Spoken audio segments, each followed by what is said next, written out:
ጠዋት ተነስተው ምንም ኖቲፊኬሽን አያዩም። ስልካቸውን አንስተው ስክሮል አያድርጉም። ማን ምን ላይክ እንዳደረገ፣ ማን ምን እንዳለ ወይም ምሽቱን ማን ቫይራል እንደወጣ ምንም ግድ የማይሰጣቸው ሰዎች ገጥመዋቸው ያውቃሉ? በቢሊየን የሚቆጠሩ ሰዎች ከእንቅልፍ በነቁ በደቂቃዎች ውስጥ ስልካቸውን አንስተው በሚመለከቱበት ዘመን እንደነዚህ አይነት ሰዎች ትንሽ ወጣ ያሉ ይመስላሉ። ጭራሽ ምንም ሶሻል ሚዲያ አይጠቀሙም። ስለማይችሉ ሳይሆን ነገር ግን አለመጠቀምን ስለመረጡ ነው። ታዲያ እነዚህ ሰዎች ማን ናቸው? ከሰው የማይቀላቀሉ አይነት ሰዎች ስለሆኑ ይሆን ወይስ ከኛ በተሻለ ዲሲፕሊን በመሆናቸው ነው? ለመሆኑ በዚህ ጉዳይ ደስተኞች ናቸው ወይስ የሆነ ነገር ጎድሏቸው ይሆን? ዛሬ እነዚህን ሰዎች አስመልክተን አስተሳሰባቸውንና እነርሱን አስመልክቶ የተሰጡ የሳይኮሎጂ ምልከታዎችን እንቃኛለን። አብራችሁን ቆዩ። አንደኛ፣ ማንነትን ከውስጥ የሚገልጡ ናቸው። አብዛኞቹ የሶሻል ሚዲያ ፕላትፎርሞች ቀስ እያሉ የሰው አእምሮ በሌሎች ሰዎች ዘንድ ያለው ተቀባይነት ላይ ትኩረት እንዲያደርግ ያሰለጥኑታል። ፎቶአችን የታየበት ብዛት፣ ላይኩ፣ ሼሩና ኮመንቱ ሁሉ አእምሮአችን ዶፓሚን እንዲያመነጭ ስለሚያደርገው በዚህ ነገር ላይ ጥገኛ ሆነናል። ስለዚህ ከዚህ የተነሳ ሰዎች ራሳቸውን የሚመዝኑት በእነዚህ ጉዳዮች እየሆነ መጥቷል። ነገር ግን እንደነዚህ አይነት ሰዎች ሶሻል ሚዲያ ባለመጠቀማቸው ምክንያት ማንነታቸውን ከውስጥ የሚቀበሉ እንጂ በሌሎች ሰዎች አስተያየት ላይ ወይም ላይክ ላይ ጥገኛ እንዳይሆን ረድቷቸዋል። ራሳቸውን እኔ ምንድነው የማስበው? ለኔ ቦታ ያለው ነገር ምንድነው? የሚያስደስተኝስ ነገር ምንድነው ሲሉ ይጠይቁታል። ኦንላይን ላይ ብቻ ከተሳለ ማንነት ይልቅ እውነተኛ የሆነውን የጓዳ ኑሯቸውን የሚያከብሩ አይነት ሰዎች ናቸው። ሁለተኛ፣ አእምሯቸው በሶሻል ሚዲያ ምክንያት ከሚፈጠር ደስታ የተረጋጋ መሆኑ ነው። ሶሻል ሚዲያ አንዳንድ ጊዜ ጸጥ ያለ፣ አንዳንድ ጊዜ ደግሞ ድንገት ቫይራል መውጣት፣ በላይክ እና በሜሴጅ ብዛት የመጨናነቅ ውጣ ውረድ የሞላበት ነው። እና ድንገት ይሄ ቫይራል የሆነ ነገር ሲገጥመን አእምሯችን ዶፓሚን የተባለ ንጥረ ነገር ያመነጫል። ይሄ ንጥረ ነገር ደስተኞች እንድንሆን ያደርገናል። ሶሻል ሚዲያ የማይጠቀሙ ሰዎች ግን ከዚህ ውጣ ውረድ ማለትም አንድ ጊዜ ደስታ ሌላ ጊዜ ደግሞ ሐዘን ከሆነበት ዓለም የተጠበቁ ናቸው።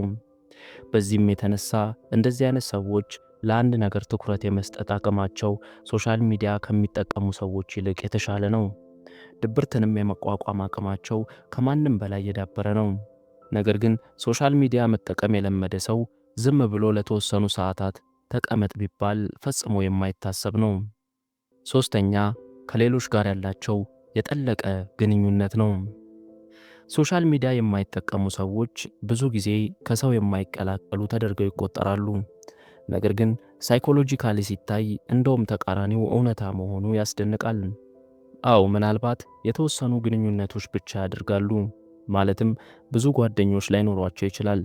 ነገር ግን ከተወሰኑት ጓደኞቻቸው ጋር የጠለቀ ግንኙነት አላቸው።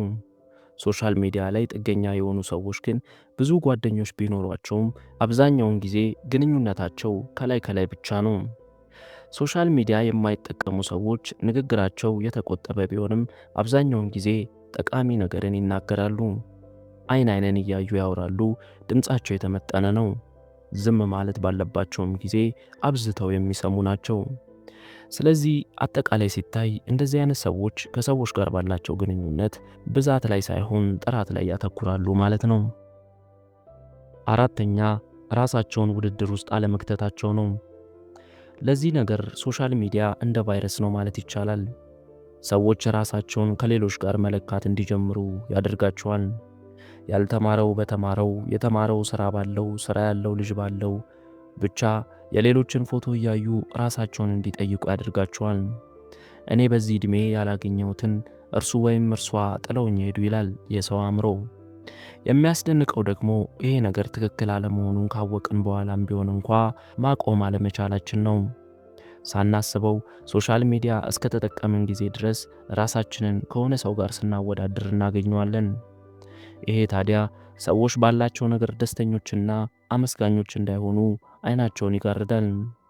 ሶሻል ሚዲያ የማይጠቀሙ ሰዎች ግን ከዚህ የማያቆም አዙሪት የተገላገሉ በመሆናቸው እጅግ ሲበዛ የተረጋጉ ናቸው። እንደውም ከዚህ በተሻለ በራስ መተማመናቸው ይጎለብታል። ብዙ አይቀኑም። በዚህም ራሳቸውን አይረብሹም። ደስታቸውን ራሳቸውን በማነጻጸር እንደማያገኙት ያውቃሉ። ሕይወትን የሚለኳት በሂደት በሚገኝ ለውጥ እንጂ ከውጭ በሚታይ ወይም በታይታ አይደለም። አምስተኛ ጊዜን ልክ እንደሚያልቅ ሀብት አድርገው የመመልከት ጥበብ ያላቸው መሆናቸው ነው። ሶሻል ሚዲያ የማይጠቀሙ ሰዎች ከሚጠቀሙት በተሻለ ለጊዜ ያላቸው አመለካከትና ጥንቃቄ ወደር የለውም። ያገኙትን ጊዜ ሶሻል ሚዲያ ላይ ከመዋል ይልቅ ማንበብን፣ አዲስ ነገር ማወቅን፣ መፍጠርን፣ እንቅስቃሴ ማድረግን ወይም ካልሆነ ዝም ብሎ እረፍት ማድረግን ራሱ ሳይቀር ይመርጣሉ። ይሄ ልምምዳቸው ታዲያ ቀስ እያለ የሕይወታቸውን ዙሪያ ሁሉ ልክ እንደማይፈርስ ግንብ እየገነባውና እያጠነከረው ይመጣል። ስድስተኛ የሚያስከፍላቸው ዋጋ እንዳለ ያውቃሉ። እውነቱን ለመናገር ሶሻል ሚዲያ ለመጠቀም ዋጋ ያስከፍላል። በአሁኑ ዘመን ሁሉም ነገር በኦንላይን በሆነበት ዘመን ሶሻል ሚዲያዎችን አለመጠቀም እጅግ ሲበዛ ከዓለም ጋር ለመገናኘት ከባድ ያደርገዋል። ባለንበት ዘመን ስራውም ቢሆን ኦንላይን እየሆነ ከመጣ ሰንበትበት ብሏል። ታዲያ እንደዚህ አይነት ሰዎች የሚያመልጣቸው እድልና ግንኙነት በሕይወታቸው ውስጥ ዋጋ እንዲከፍሉ ያደርጋቸዋል። በስተመጨረሻ ሶሻል ሚዲያ የማይጠቀሙ ሰዎች የተሻሉም የከፉም አይደሉም። ነገር ግን የተሻለ ጥንካሬን አግኝተዋል። እውነቱን ለመናገር ማንነታችን የኛ ማንነት ነው በቃ። የሰዎች ጭብጨባ አያስፈልገንም። ስለዚህ ጥቅምም አለው ጉዳትም አለው ማለት ነው። እናንተ ምን ትላላችሁ? በዚህስ ነገር ላይ ያላችሁ አስተያየት ምንድነው? ኮሜንቱ ላይ አስታውቁን። እኛ እዚሁ ጋር በቃን። በቸር ቆዩን።